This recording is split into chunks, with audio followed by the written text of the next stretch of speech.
My father had a way of making me feel invisible in a room full of people who loved him.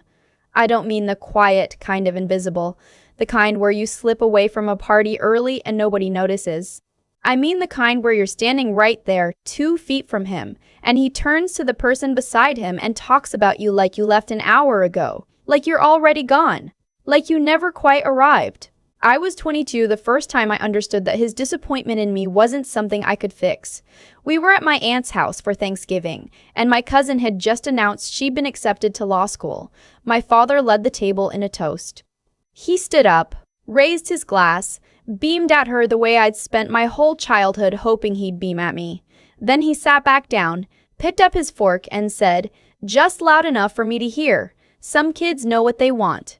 I had just finished my second year at the Air Force Academy. His name was Raymond, and I will spend the rest of my life trying to understand him, not to excuse him, just to understand. He was Navy. 20 years. He retired a commander, which in his world was everything, and in the world he built inside our house on Chestnut Lane, it was the only currency that mattered. My older brother Trevor understood this instinctively. Trevor wore his ROTC uniform to family dinners without being asked. Trevor quoted naval history the way other kids quoted movies. Trevor was my father's echo, and my father loved the sound of his own voice. I chose the Air Force because I wanted to fly. It was that simple and that unforgivable. My mother tried to explain it to me once, years later, sitting at the kitchen table with her hands wrapped around a mug of coffee that had gone cold. He doesn't know how to be proud of something he doesn't understand, she said. She meant it kindly. She always meant things kindly.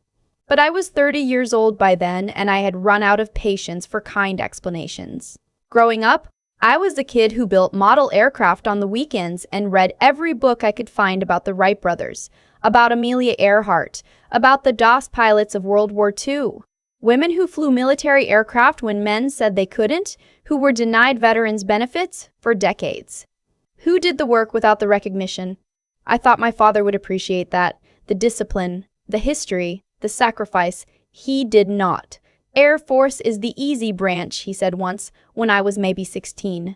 We were watching a documentary and an Air Force pilot appeared on screen. He said it the way you'd say the sky is blue. Obvious. Settled. Not worth arguing about. Trevor laughed. I went upstairs and didn't come back down until dinner. I graduated from the academy on a Thursday in May under a sky so blue it looked painted. My mother cried. My grandmother squeezed my hand and told me she'd been waiting for this day since I was 5 years old, and told her I was going to fly. My father shook my hand. That's all. A handshake. Firm, brief, the kind you give a colleague you don't know well at the end of a meeting. Trevor wasn't there. He'd had a prior commitment, my father explained. A golf tournament. I told myself it didn't matter. I had gotten very good at telling myself things didn't matter. The next 12 years happened quickly in the way that hard years do. Not fast while you're living them, but fast when you look back. Flight school in Columbus. My first assignment at Langley, a deployment to Qatar, then Germany for 2 years, then back to the States, then a second deployment, then a posting at the Pentagon that I hadn't expected and didn't entirely want, but took because it was the right move, the smart move. The kind of move you make when you're building something even if you can't see the finished shape yet. I made captain at 28, major at 32. I won't list everything because this isn't a resume, it's a story about my father's birthday party and what happened in the 10 minutes that changed everything. But I want you to understand who I was by the time I showed up to that party. I want you to know that I had not spent those 12 years waiting for my father's approval. I had moved past that. Or at least I had built something solid enough around it that I didn't feel the gap every day. I had good friends. I had work I believed in. I had an apartment in Arlington with a view of nothing in particular that I had filled with books and a secondhand armchair and a photograph on the wall of my grandmother standing in front of the house where she grew up in Tennessee. I was not a woman who needed her father's validation. I know myself that too. His 65th birthday was held at the Harborview Club in Annapolis, which is the kind of place where men like my father feel completely at ease, and women like me spend the first 20 minutes figuring out where to put our hands. Dark wood paneling, oil paintings of ships, a bar that opened at 5 and a dining room that smelled like money and leather and old achievement. My mother called me 2 weeks before and asked if I was coming. She didn't ask in a way that suggested she thought I might not. She asked in the way she always asked about things involving my father, carefully, with a thin layer of hope stretched over the top. Of course, I said. He'd never say so, she told me. But it would mean a lot. I drove down on a Saturday afternoon in my own car, in my uniform, because I had come directly from a ceremony at the base and hadn't had time to change. I was aware as I walked into the Harbor View Club that I was going to stand out. I was aware, more specifically, that my father was going to have a reaction to this, and that the reaction was unlikely to be pride. He was standing near the bar with Trevor and two men I recognized from his Navy days, people he'd kept in contact with for years, men who laughed loudly and slapped each other on the shoulder and remembered the same stories every time they got together. When he saw me come through the door, something moved across his face. Quick, controlled. But I knew him too well, and I'd been reading that face too long. It was embarrassment. I crossed the room to him. I kissed his cheek and said, "Happy birthday," and handed him the card I'd picked up at a shop near the base. Nothing elaborate, just something genuine. He took it without looking at it and set it on the bar. "You came in uniform," he said. "I came from a ceremony." "I didn't have time to. You could have planned better." He turned back to his friends. "This is my daughter. She's in the Air Force." He said it the way you'd announce a minor inconvenience, the way you'd say the traffic was bad coming in from the highway. His friend, a retired captain named Walt. I'd met him before at holiday gatherings, stuck out his hand and said it was nice to meet me. Asked how long I'd been in, asked what I flew. Before I could answer, my father said, "She's at the Pentagon now, desk work." It wasn't a lie, technically. I was at the Pentagon, but the way he said desk work, the flatness of it, the casual dismissal, landed exactly where he intended it to land.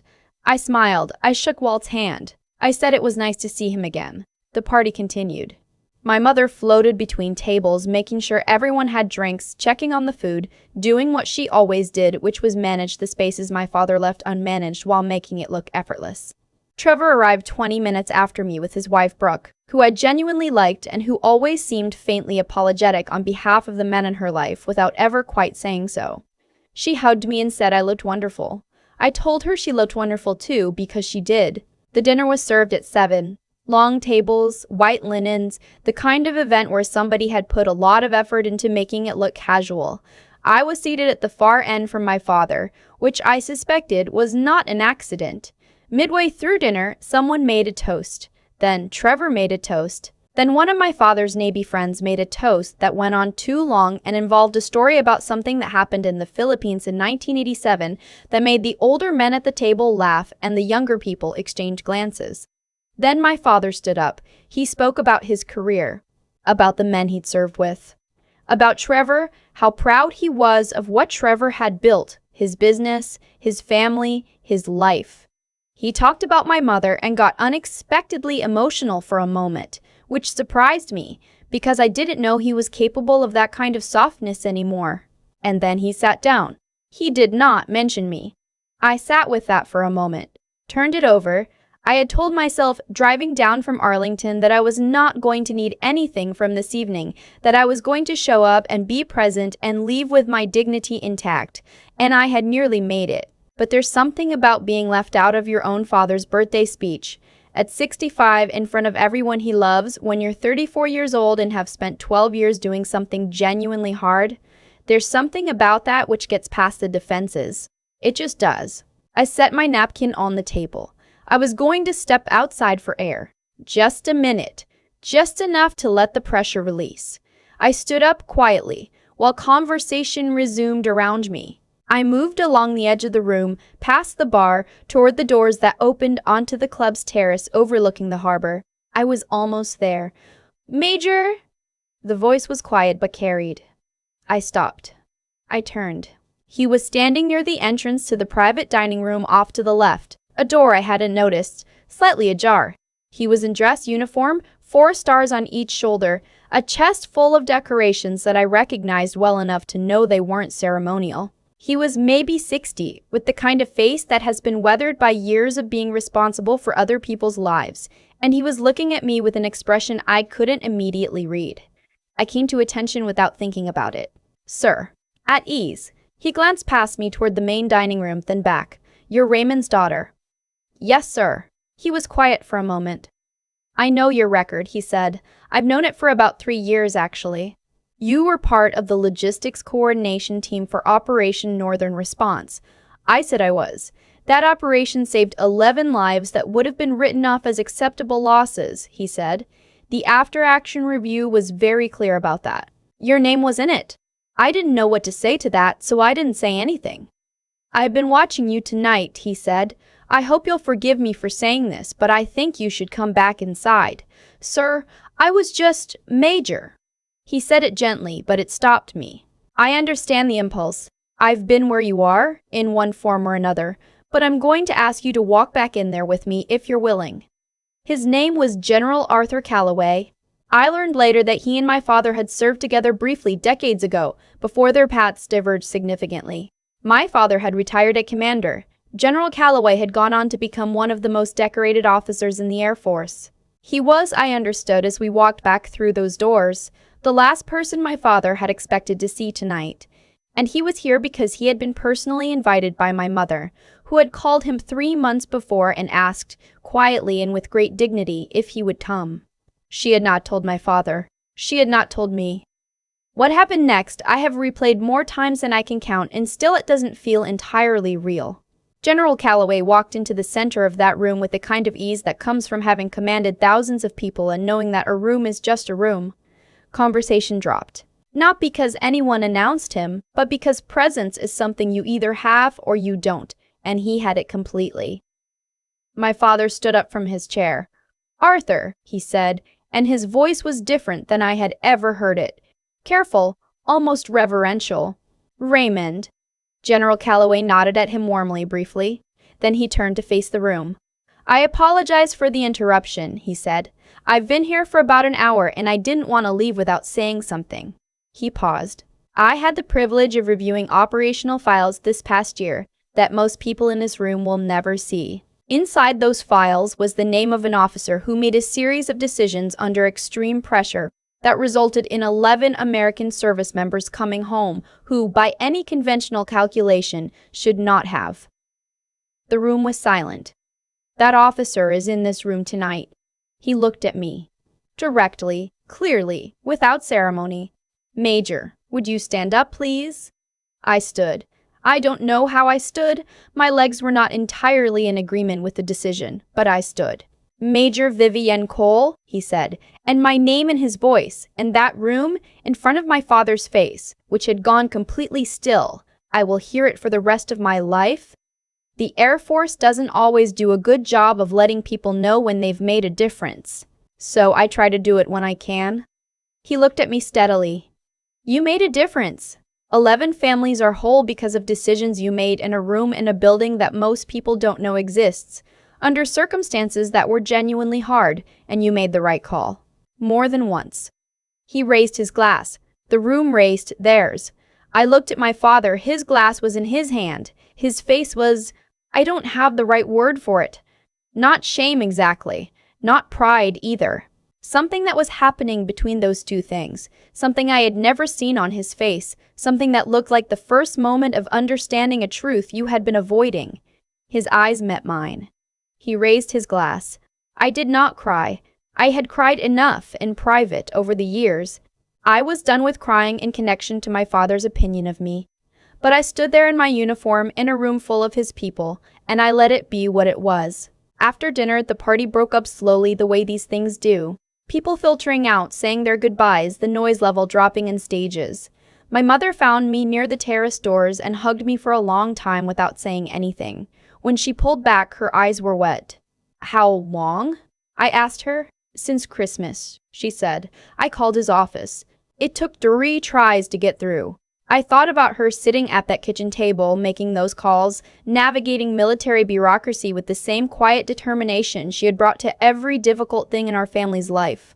Why didn't you tell me? Because I wasn't sure he'd come, she said. And I didn't want to give you hope and then have it not happen. My father found me near the end of the evening. Trevor had already left with Brooke. The older Navy friends were in a cluster near the bar, telling one last story. He walked up to where I was standing by the window that overlooked the harbor, the lights of the boats reflected in the dark water below. He stood next to me for a while without speaking. I let him take his time. "I didn't know about the operation," he said finally. "It's classified," I said. "Most of it still is." "Arthur Calloway isn't someone who does things for show," my father said. "He's not that kind of man." "No," I agreed. Another silence. "I have not," he stopped, started again. "I have not known how to be proud of something I didn't understand." It was almost exactly what my mother had said years ago at that kitchen table. Hearing it from him was different, smaller and larger at the same time. "I know," I said. "I don't know if that's an explanation or an excuse," he said. "I'm 65 years old and I'm not sure I know the difference." I looked at the water for a moment. The boats. The lights. The harbor that Annapolis had been built around for 300 years. Men who sailed in and out of it, who thought the sea was the whole world.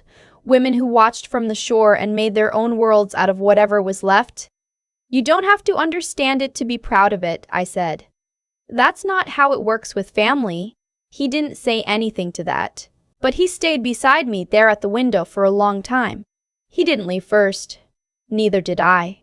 The drive back to Arlington took just under an hour. I had the windows down because the night was warm and I wasn't ready for air conditioning. I didn't call anyone. I didn't turn on the radio.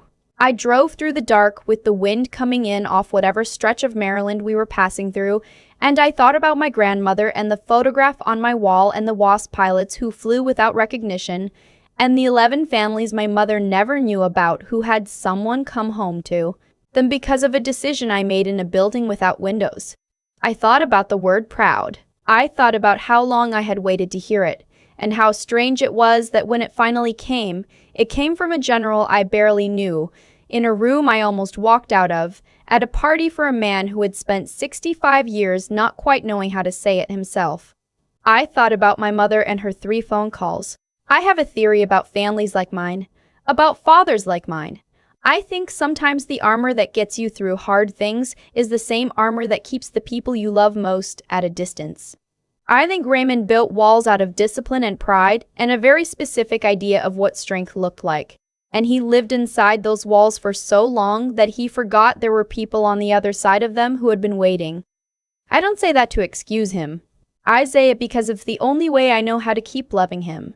He called me the following Tuesday, early before I was fully awake. He asked if I was free for dinner sometime that week. He said my mother wanted to cook and there was no reason I had to drive all the way down, but if I wanted to, there was apparently a new route that cut 20 minutes off the trip. "I'll come down Saturday," I told him.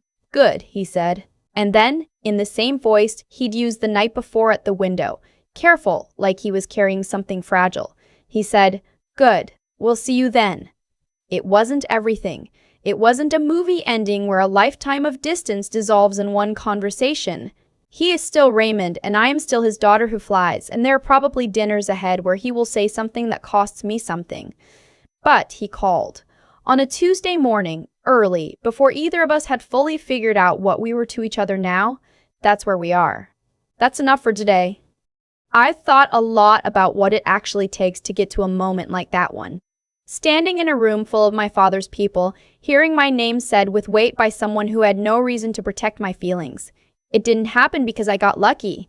It didn't happen because the universe decided it was finally my turn. It happened because, for 12 years, I made decisions that were harder than the ones that would have been easier. That's it. That's the whole equation. When I chose the Air Force over a path my father could understand, I chose a version of my life that was going to cost me something. I knew that, even at 17, even before I fully understood what I was choosing, and I paid that cost. I paid it at Thanksgiving tables and graduation days and birthday parties where my name wasn't said out loud. I paid it in hotel rooms in Qatar, and at a desk in the Pentagon at 2 in the morning when I was trying to find a solution that everyone else had decided didn't exist. What I didn't do, and I want to be honest about this because I think it matters. What I didn't do was stop. I didn't shrink myself down to a size my father could be comfortable with. I didn't switch branches. I didn't come home and take a safer job and spend the next 20 years wondering. I kept going, not out of spite, not to prove anything to Raymond, but because the work was real and the people depending on it were real. And that was enough. There's something I've come to believe about integrity, and it's this. It compounds. Not in a dramatic way, not in a way you can see week to week or even year to year, but quietly, steadily. The choices you make about who you are, whether you do the hard thing when no one is watching, whether you tell the truth when the easier option is silence, whether you keep going when the people who should believe in you have decided not to. Those choices build something. They build a record, and records have a way of speaking for themselves eventually, even when you're not in the room. General Calloway didn't stand up that night because he felt sorry for me. He stood up because there was something real to stand up for. My mother didn't make 3 phone calls to his office because she was trying to embarrass my father. She did it because she had watched her daughter work for 12 years without being seen, and she had decided, quietly, that she was done watching. And my father, my complicated, proud, armored father, he raised his glass. Not because he was forced to. Because in that moment, he finally had the information he'd been missing. And Raymond, whatever else he is not a man who ignores facts. That's cause and effect. That's how it actually works. I think we tell ourselves stories about recognition, that it either comes or it doesn't, that some people are seen and others aren't, that the world is sorted by luck or favoritism or who your father happens to respect.